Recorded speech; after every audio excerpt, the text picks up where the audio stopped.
Guys, marini ang dalan sa bypass overpass sa Maa. Nanan si mga 80% mga guys. Apit na gini siya mahuman o pwede na apit na gyud maagian. Man siya mga guys no, ang dalan sa overpass sa Maa. Dire mga guys traffic ay ni bypass Maa. So nana siya sa 80% na ni siya mga guys. Ini overpass mapadali na kaani sa pang biyahe kung pwede na ni magyan mga guys.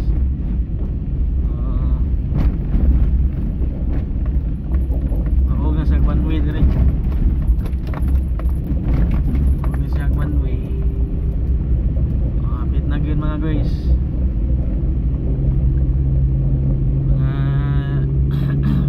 Kasi mga next after next year ni magian na ning overpass.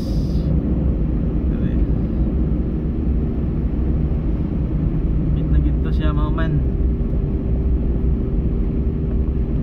Mga to siya mga guys. Apit na gyud mahuman ang overpass nila dito sa Maa.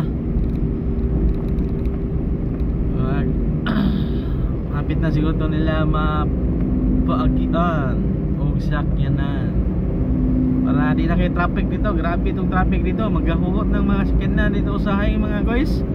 Grabe ka traffic dito.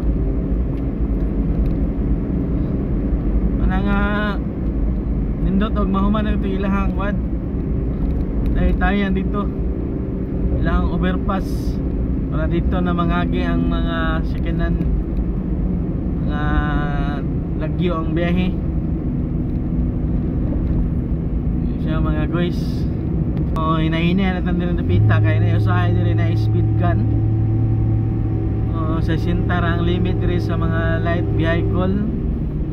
Sigma timingan ta dire sila makita dire naranas kilid sila magpahipi. Matinga na lang kay nag-abot ni mo lastungod mukay trag para kay nalapas na ding imong dagan na nga hinahinay ta dire napita. Diversion ni siya Maa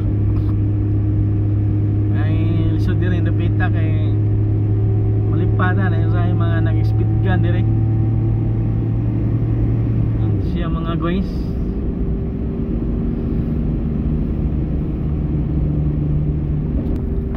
Ano siya mga guys, daghang salamat sa iyong pang subaybay o pagtanaw rin ako ang YouTube channel mga guys.